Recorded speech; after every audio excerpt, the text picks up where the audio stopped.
Alright, Fire and Ice 5K up in Somerset. Finished first overall today.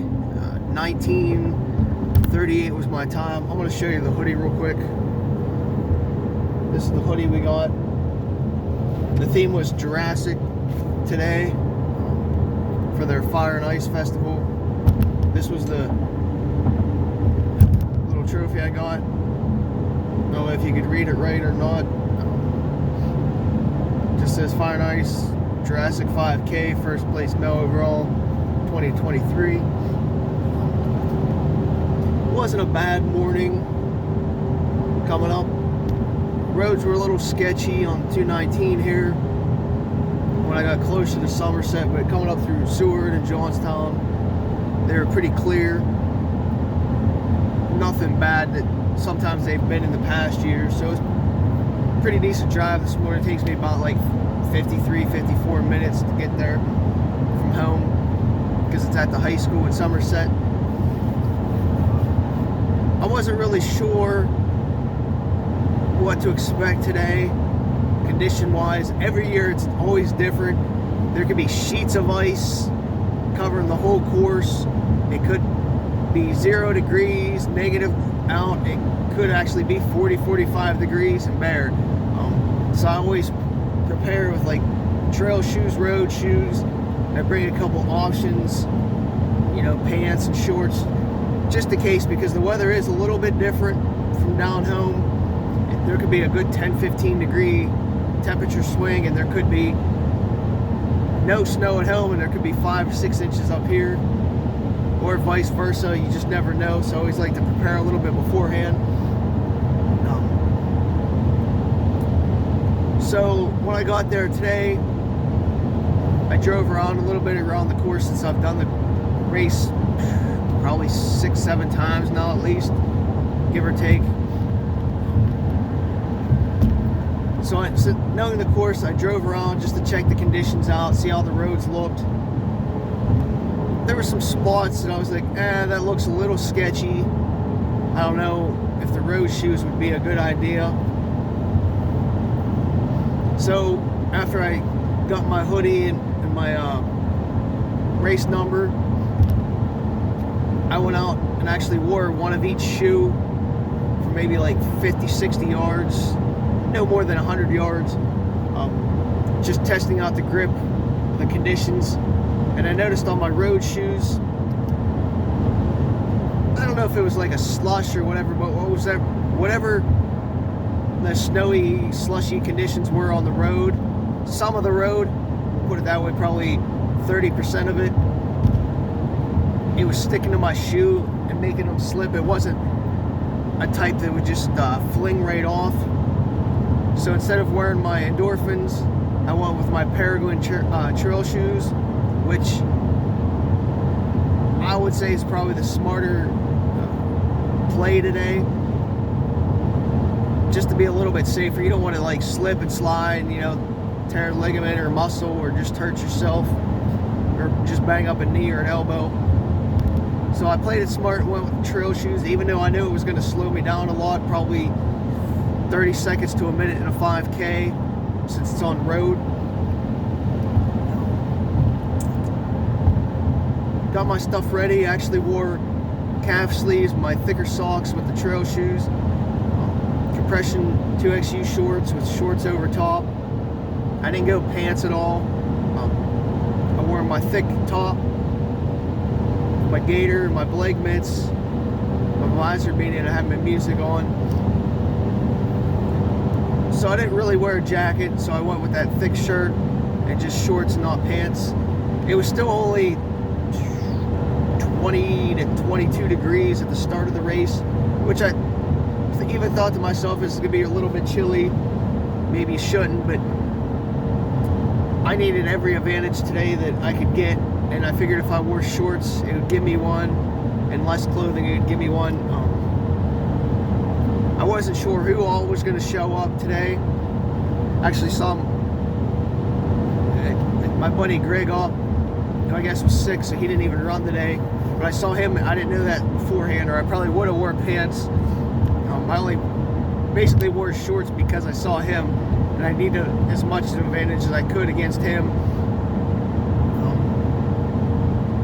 Anyway, so I finally got ready. Last year, I was still inside the building when the race started, so I had to jet out. This year, I made sure I was actually out there for the start of the race. Looked around, was looking at people, and I was like, all right, if you keep your head on you and you don't do nothing stupid, you can probably get this. Right out the gate, I had Klosky take off, which is normal for him, you know, trying to sprint out the gate, and then just burns up.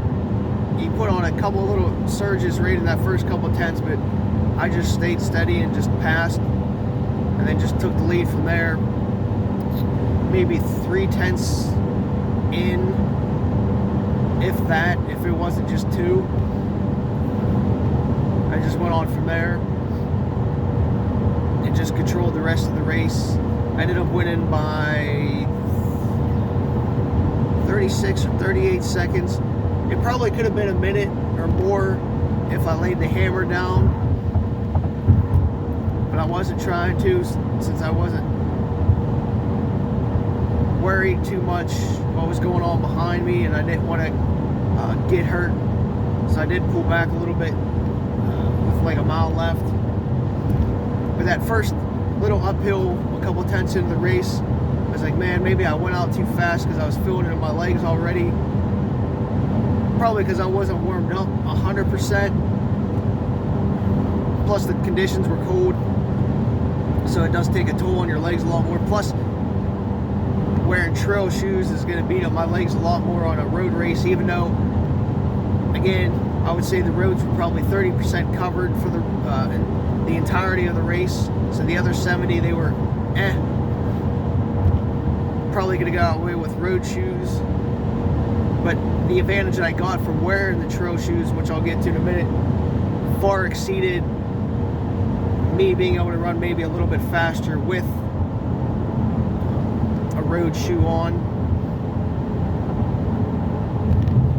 So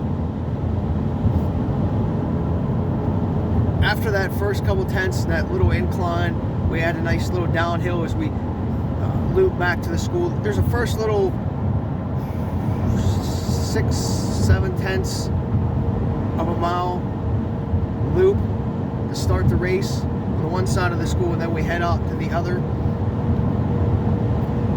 So it's not a full out and back, but half the race is an out and back. So I had a pretty good lead there, maybe 10-15 seconds as we came back into the school. I looked back a few times because, quite frankly, I didn't want to have to go as hard. Well, I didn't want to go harder than I needed to, we'll put it that way.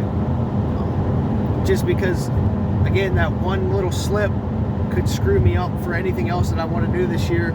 So why risk it on a 5K early on?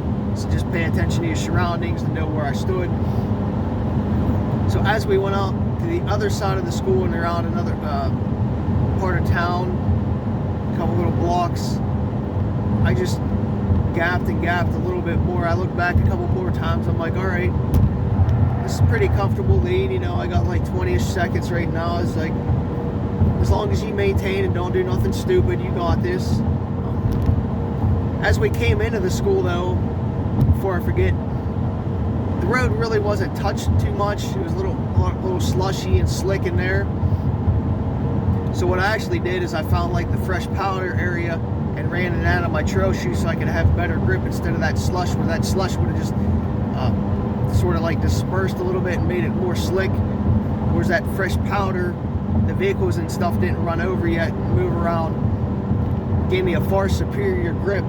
And I think that's probably really where the race was won. Well, maybe not won, but that's really where I grew my gap on little sections like that, is I had such an advantage having grip there, whereas other people were slipping. I don't know if anybody really slid or fell, but just from a traction standpoint, my Peregrines just like kicked that snow, slush, and ice just like away, whereas the road endorphins it was sticking to. So I imagine a lot of people that were wearing road shoes today were having that like sticking issue and making their feet slide a little bit because they didn't have the traction as I did. So we just do like a big U, and then we reverse it around a couple blocks on the other side of the school. If you watch the video, you'll understand what I mean. But then at the end of the block, they have a vehicle that blocks off the road, and there's a cone there that you turn around. I looked at my watch and I had 40 seconds at that turn, with about just a tad over a mile, maybe 1.1 to go into the race. So I had a very comfortable lead at that point, and I was like, all right, let's just play it smart. Let's pull back just a hair here and, you know, not hurt your lungs from breathing in the cold air, not burn your legs up so you can run later. And then you don't want to fall and slip, just make sure you're footing. So I did pull back with that 40-second lead, because they would have had to drop, we'll say a solid 6. Now I would have had to do like a 7 for them to catch me. Second and third were actually right next to each other at that point. So after that, I basically cruised in to the finish line. I'm not sure what my splits were, but I know the first mile was like a 5:42 or 5:46. I can't remember. It was in the 5:40s. So that was pretty low for the first mile, but you know, I went out a little bit too fast with Koski, even though I knew he wouldn't last. And I didn't really have any pressure where I needed to go and push any harder the rest of the race. I had a few people tell me, you got this, you got a big lead, there's nobody around you. As I was coming through, a couple high fives and stuff. Little things like that. Normally I don't do, but like today, since I wasn't throwing the hammer down, I could get away with the extra movement and not being like a robot in my form and breathing.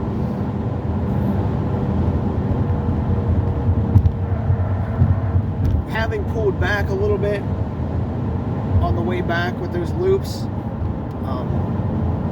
I recovered and my legs didn't burn as much, which is very nice.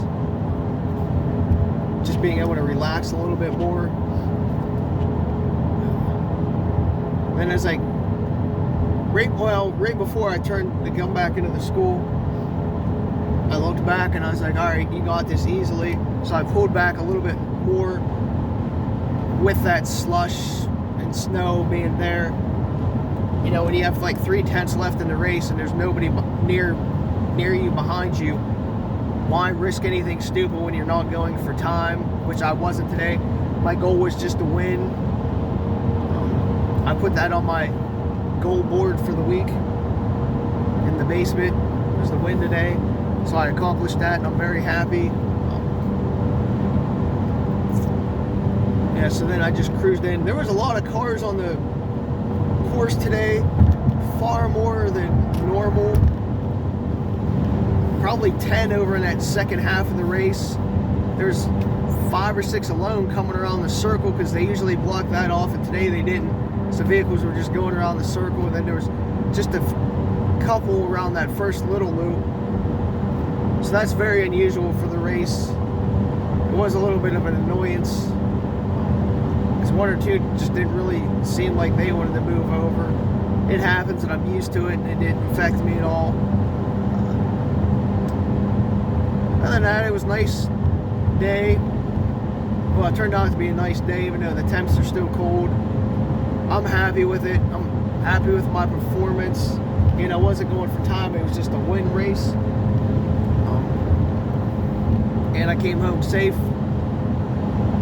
Saw a lot of friends today. Got to talk to some people, asking questions, people asking me stuff. Just starting to gear up a little bit, I guess, for the rest of the year.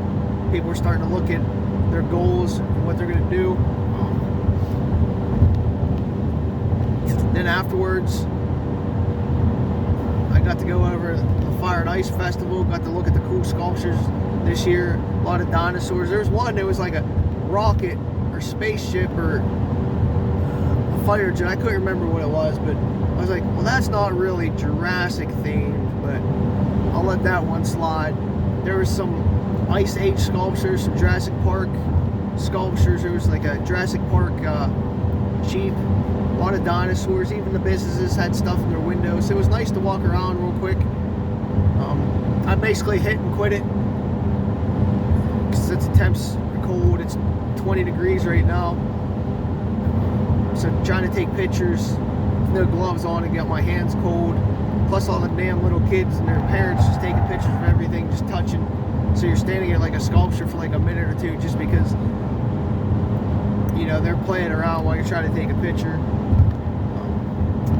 But it's nice to be able to do that 5K, then be able to go look at the sculptures afterwards. It just brings in people. Well, it brings me there, so then, you know, you can go over and look at the sculptures and support some of the local businesses, get some food.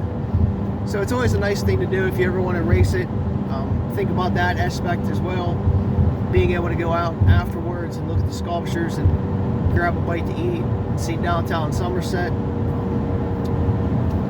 Other than that, I guess that's about it. It's a good day. Glad I went. Glad the conditions were conducive to have a good race and a safe driving experience to and from. So if you get a chance, check it out next year. I'm going to have the race course up online shortly. So if you want to see what the course looks like, you'll know what to expect. And you'll see it a little bit snow covered today, where like some of the bad spots could be.